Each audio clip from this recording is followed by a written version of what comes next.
Tuş oldu bir sansı olabilmedik. Sizin tek kamala dolabilmedik. Sizin yarınızca olabilmedik. Köhne kişiler, köhne kişiler. Söndürdük ocağı da közde kalmadı. Dinip danışmağa sözde kalmadı. Sizdeki itibar bizde kalmadı. Köhne kişiler, köhne kişiler. Yok oldu aradan o sirli perde. O hayır bereket döner mi bir de? Yeriniz görünür hayır de şerde. Köhne kişiler, köhne kişiler. Yok oldu aradan o sirli perde. O hayır bereket döner mi bir de? Yeriniz görünür hayır de şerde. Köhne kişiler, köhne kişiler.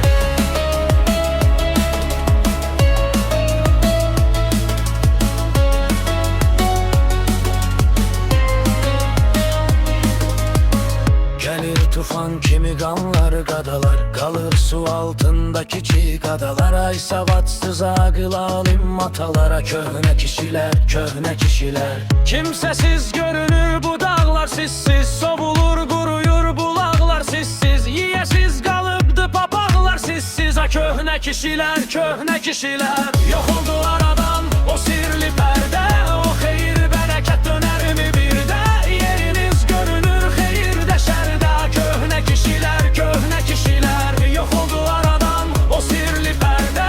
O hayır bereket döner mi bir de? Yeriniz görünür hayır de şerde. Köhne kişiler, köhne kişiler.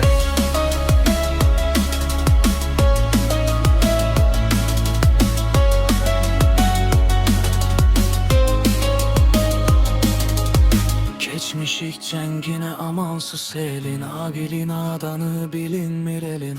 Minin o atları kaydın gelin. Köhne kişiler, köhne kişiler. Allah bir ışıklı göz versin bize. Keç baka gayriye düz diyey düze. Diz çökek önünde baş eğek size. Köhne kişiler, köhne kişiler. Yok oldu aradan o sirli perde. O hayır bereket döner